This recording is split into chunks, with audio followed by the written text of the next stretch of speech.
হঠাৎ করে বাংলাদেশে আওয়ামী লীগের কার্যক্রম যেন চোখে পড়ার মতো বৃদ্ধি পেয়েছে। হুটহাট করেই দেশের বিভিন্ন স্থানে আওয়ামী লীগের মিছিল দেখা যাচ্ছে।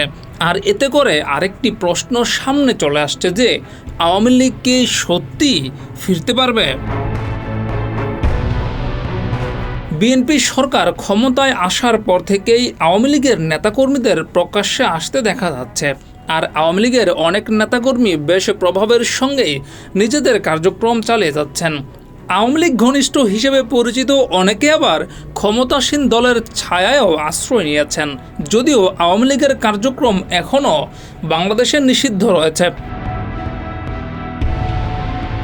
এর মধ্যে আওয়ামী লীগের জটিকা মিছিলগুলো থেকে বারবার বলা হচ্ছে শেখ হাসিনা ফিরবে, কিন্তু প্রশ্ন হলো আদৌ কি শেখ হাসিনা ফিরতে পারবেন? তার ফেরার কি কোনো রাস্তা আদৌ আছে?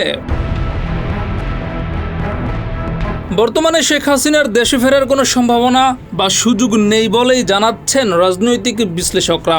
এমনকি অনেকেই বলছেন খোদ শেখ হাসিনারও হয়তো ইচ্ছা নেই বাংলাদেশে ফেরার, কারণ বাংলাদেশে ফিরলেই তার জন্য অপেক্ষা করছে ফাঁসির দড়ি। এমন ঝুঁকি নিয়ে তিনি নিশ্চয়ই আসবেন না দেশে। তবে ভারতীয় ইন্ধনে দেশের ভেতরে কেবলমাত্র অস্থিরতা তৈরির জন্যই দেশে থাকা নেতাকর্মীদের ব্যবহার করছেন হাসিনা, এমনটাই মন্তব্য রাজনৈতিক বিশ্লেষকদের। ভারতে আওয়ামী লীগের রাজনীতির কি হবে? নতুন কারো নেতৃত্বে কি আওয়ামী লীগ ফিরতে পারবে? অনেক রাজনৈতিক বিশ্লেষকরা মনে করেন শেখ হাসিনা যদি মারা যায় তাহলে আওয়ামী লীগ বিলীন হয়ে যাবে, নতুন কারো নেতৃত্বে উঠে আসতে পারবে না, কিংবা আসলেও বাংলাদেশের ক্ষমতায় কোনো দিন আসতে পারবে না। জিয়াউর রহমান, যুগের চিন্তা।